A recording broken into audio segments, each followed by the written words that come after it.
श्रीमद् भगवद गीता हमें जीवन को ईमानदारी, पवित्रता और संयम से जीना सिखाती है। प्रभु कहते हैं, जो भी मनुष्य श्रद्धा भाव से इस गीता शास्त्र को पढ़ेगा वह समस्त पापों से मुक्ति पाएगा। भगवान श्री कृष्ण के उपदेश केवल अर्जुन के लिए ही नहीं बल्कि हमारे लिए भी जीवन के हर कदम पर सार्थक सिद्ध होते हैं। दोस्तों, समय कभी भी एक सा नहीं रहता। जैसे रात के बाद सवेरा होता है, वैसे ही दुख के बाद सुख आना स्वाभाविक है। लेकिन अगर हम प्रभु के दर्शाए हुए मार्ग पर चलेंगे तो जीवन में खुद को कभी भी अकेला नहीं पाएंगे। आइए सुनते हैं भगवान श्री कृष्ण द्वारा बोले वो अनमोल वचन जिनमें हर समस्या का समाधान छुपा है। व्यक्ति के कर्म और फल भगवान के हाथ नहीं बल्कि खुद उसके हाथ में है। वह जैसे कर्म करेगा वैसे ही फल पाएगा।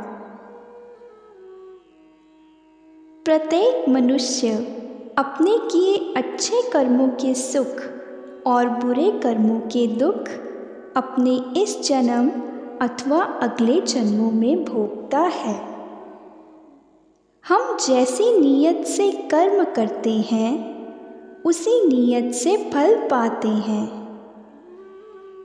फल पर भरोसा रखकर कर्म मत करो, क्योंकि फल पाना मनुष्य के हाथ में नहीं, मनुष्य के हाथ में केवल कर्म करना है।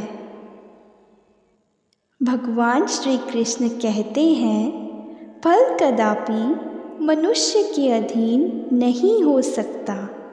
जो मनुष्य फल के अधीन होकर कर्म करता है उसका मन अपने कर्म और कर्तव्य से विचलित हो जाता है और उसे फल की प्राप्ति नहीं होती। तुम जो पाना चाहते थे उसके लिए नहीं लड़ पाए तो उसे खोने पर रो भी मत। जीवन में विपरीत स्थितियां आने पर दुखी मत हो, क्योंकि ये स्थितियां हमारी वर्तमान स्थिति को अच्छा बनाने के लिए ही आती हैं।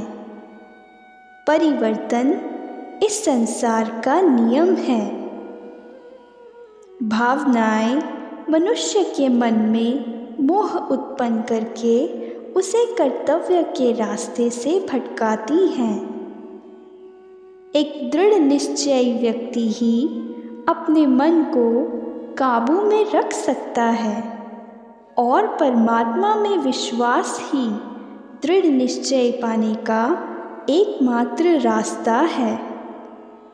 विनाश काले विपरीत बुद्धि, अर्थात जब मनुष्य मुसीबत में घिर जाता है तो उसकी बुद्धि काम करना बंद कर देती है और उसे विनाश की ओर ले जाती है।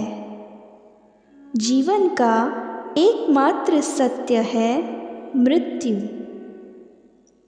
कोई कुछ भी कहे, खुद को हर परिस्थिति में शांत रखो। जीवन में हर कदम पर हमारी सोच, कर्म और व्यवहार ही हमारा भाग्य निश्चित करते हैं। रिश्ते इंसान की सबसे बड़ी धरोहर हैं। एक अनियंत्रित मन को शांत करने का एकमात्र तरीका है अभ्यास।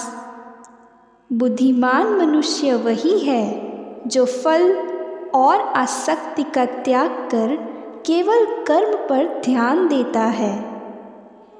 विषय वस्तुओं के बारे में सोचते रहने से मन में इच्छाएं पैदा होती हैं।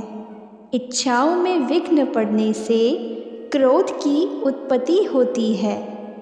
क्रोध से मनुष्य की बुद्धि मारी जाती है और बुद्धि के नाश से मनुष्य खुद का नाश कर बैठता है। दोस्तों, इन ज्ञान की बातों को अपने जीवन में उतार कर हम सब कष्टों से मुक्ति पा सकते हैं।